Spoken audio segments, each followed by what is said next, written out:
ఇక సీఎం జగన్ పై రాయి దాడిని అధికార ప్రతిపక్ష నేతలు ఖండించారు. జగన్ కు ప్రజల నుంచి వస్తున్న ఆదరణ చూడలేకే టీడీపీ వర్గాలు దాడికి తెగబడ్డాయంటూ వైసీపీ నేతలు ఆరోపిస్తున్నారు. దీనిపై దర్యాప్తు జరగాలని డిమాండ్ చేస్తున్నారు. విజయవాడలో జగన్మోహన్ రెడ్డి మీద దాడి జరగటం చాలా దుర్మార్గమైన విషయం. పూలతోటి రాళ్ళు చుట్టి ఈరోజు మొహం మీద దెబ్బలు తగిలే విధంగా దాడి చేశారు. ఇది ప్రజలందరూ కూడా చూస్తూ ఉన్నారు. చంద్రబాబు నాయుడికి, తెలుగుదేశం నాయకులకి నేను చెప్తా ఉన్నాను, రేపు మే 13వ జరిగే ఎలక్షన్లో ప్రజాస్వామ్యబద్ధంగా మీరు ఎదుర్కోవటం చేతగాక ఎలాంటి దుశ్చర్యలకు, దుర్మార్గమైన చర్యలకు మీరు ఒడిగడతా ఉన్నారు. ఖచ్చితంగా తగిన మూల్యం మే 13న తీర్చుకుంటారు. చివరాఖరికి వచ్చిన తెలుగుదేశం పార్టీకి పతనానికి చివరి అంచుల్లో ఉన్నారు. ఇప్పుడు వాళ్ళు కానీ జనసేన పార్టీకి సంబంధించి కానీ బీజేపీ వాళ్ళకి ఈ ఉమ్మడి కూటమికి ఒక హెచ్చరిక చేస్తా ఉన్నాను. ఇలాంటి చర్యలకు బాటుపడ్డ వాళ్ళు ఖచ్చితంగా కూడా ప్రతిఫలం అనుభవిస్తారు. ప్రజాస్వామ్యబద్ధంగా ఖచ్చితంగా ప్రజలు ఈ చర్యలను పూర్తిగా కూడా ఖండిస్తూ ఉన్నారు.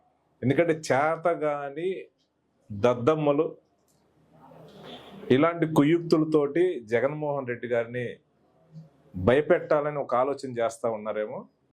వైసీపీ వ్యాఖ్యలను టీడీపీ నేతలు ఖండించారు. గతంలో కోడికత్తి ద్వారా మేలు పొందిన వైసీపీ తాజాగా మరో నాటకానికి తెరతీసిందని తెలుగుదేశం నేతలు ఆరోపించారు. ఇలాంటి దిగజారుడు రాజకీయాలను టీడీపీ ఎప్పుడూ ప్రోత్సహించదని, సీఎంపై దాడి జరిగితే సెక్యూరిటీ ఏం చేస్తుందని ప్రశ్నించారు టీడీపీ నేతలు నక్క Anandababu, Pattabhi.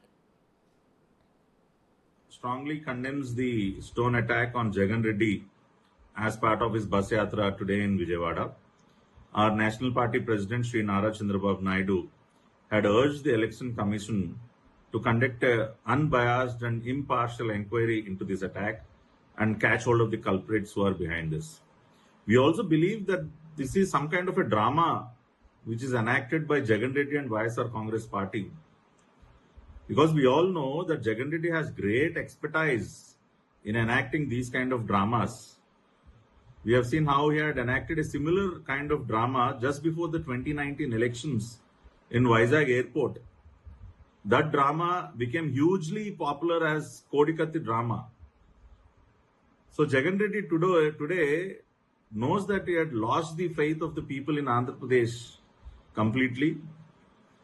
And looking at the way the NDA alliance is steaming ahead under the leadership of Shri Chandrababu Naidu, he had hatched this conspiracy, and we believe he had enacted this drama just to gain some sympathy from the people and to accumulate some votes.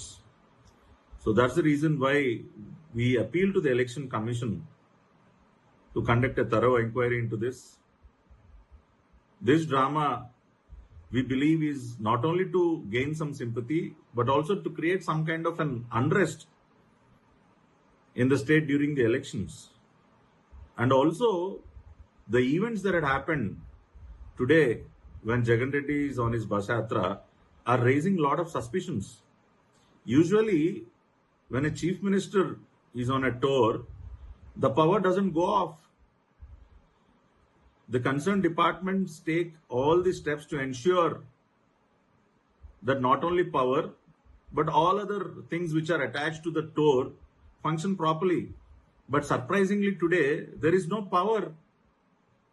When the chief minister is on his bus yatra, the power went off. And in complete darkness, suddenly this stone attack happens. So this is creating a lot of suspicion. ఇతను చేపించుకున్న గాయం ఏ విధంగా జరిగిందో తెలియదు. 5 రోజుల్లో బయటకు వచ్చే case 5 సంవత్సరాలు జైల్లో మగ్గాడు ఒక దళిత యువకుడు. మరి ఈ రోజు ఎవరిని బలి చేయబోతా ఉన్నారో అర్థం కావట్లా. ఈ కేసుల్లో నిన్న జరిగినటువంటి రాయి విసిరిన కేసుల్లో ఎవరిని బలి చేయడానికి, ఎంతమందిని బలి చేయడానికి ప్రణాళిక రచన జరుగుతూ ఉందో తాడేపల్లి కోటలో అర్థం కాని పరిస్థితులు కనపడతా ఉన్నాయి. ఎవడో చెప్తావా జగన్మోహన్ రెడ్డి, నువ్వు సీఎంవి, ఈ రాష్ట్రానికి భద్రత కల్పించాల్సిన వాడు నీకు భద్రత లేదంటే నీ చేతగాంతనం. నువ్వు చేపించుకున్నావు ఇది 100% నువ్వే చేపించుకున్నావు. ఎన్నికల ముందు 6 నెలల ముందు కోడికత్తి డ్రామా ఆడావు. కరెక్ట్గా నెల రోజుల్లో ఎన్నికలు ఉన్నాయనగా బాబాయ్ హత్య, వివేకానందరెడ్డి హత్య చేసి నారాసుర రక్త చరిత్ర అని చెప్పి చంద్రబాబు నాయుడు గారి మీద అవాకులు చవాకులు నీ పత్రికల్లో ఛానల్లో ప్రచారం చేసుకొని రాజకీయ లబ్ధి పొందావు. మేం చెప్పడం కాదు, నీ చెల్లెళ్ళు చెబుతా ఉన్నారు. ఆ హత్య రక్తపు పునాదుల మీద నీ ప్రభుత్వం ఏర్పడిందని నీ చెల్లి చెబుతా ఉంది. అటువంటి నీచ చరిత్ర కలిగినటువంటి నువ్వు, నీ మీద రాళ్లు పడ్డాయా? రాళ్లు పడితే తెలుగుదేశం పార్టీ చంద్రబాబు నాయుడు గారు కారణం అని చెప్పి పతోడు మాట్లాడుతూ ఉన్నాడు. అంబటి రాంబాబు, నీ వాళ్ళు వీడు మాట్లాడుతున్నారు. ఏమనుకుంటున్నారు మీరు? ఎవరిని బయలు చేయడానికి ప్రయత్నం చేస్తున్నావు? పూలు వెళ్తూ ఉంటే పూలలో రాళ్ళు వచ్చినాయంట, రాయి తేలిందంట. ఏమో నువ్వే వేయించుకుని ఉంటావు 100%. నువ్వు ముఖ్యమంత్రివి. కరెంట్ ఎందుకు తీశారు ఆ సమయంలో? మేము వెళ్తుంటే ఎటు తీస్తున్నారు? గ్రామాల్లో మా ప్రచారానికి వెళ్తుంటే కరెంటు తీసేస్తున్నారు. చంద్రబాబు నాయుడు గారి ప్రచారానికి కరెంటు తీస్తున్నారు. లోకేష్ గారి ప్రచారానికి కరెంటు తీస్తున్నారు. అనేక అడ్డంకులు సృష్టిస్తూ ఉన్నారు. నువ్వు ముఖ్యమంత్రివే, నీ పర్యటనలో కరెంటు ఎందుకు తీస్తారు? కరెంటు తీసి నాటకాలు వేసి ఆ సెక్యూర్డ్గా పెట్టాల్సినటువంటి గార్డ్స్ ఏం పెట్టకుండా నీకు కావాలని వదిలేయటం. నీ సెక్యూరిటీ వాళ్ళు అడ్డం నిలబడాల్సిన వాళ్ళు మోకాళ్ళ మీద కూర్చున్నారు.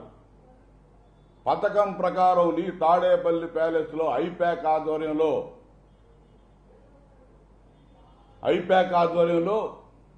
ఒక ఫేక్ ముఠా తయారైంది. డ్రామాలు రచిస్తూ ఉన్నారు, వాళ్ళు స్క్రిప్ట్ తయారు చేస్తూ ఉన్నారు, వదులుతూ ఉన్నారు.